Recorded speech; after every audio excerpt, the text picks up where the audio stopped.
Adudoy, magpakit ganing na sa tubangan ang kape ba?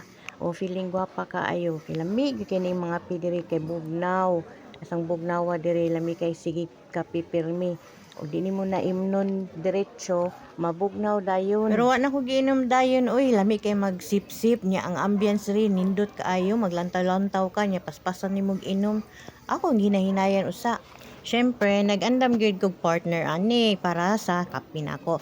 Kaning banana chips apagalami i-partner ani oy tapos kagumgum pagid crunchy pagid kaining banana chips ba napalit nako diha sa gawas ra pod mga display daghan ba yan nig flavor na ay cheese na ay caramel kaning akong gipalit kay sweet cream sour cream ako napalit kay mas bagay siya ipare sa akong kape na ako'y ganahan nga kape diri gina order na ako katong tonic katunta kung gusto pero wala man sila available so lahian na lang akong gi-order pero kanang hot na lang kay mas bagay man karon so lami pod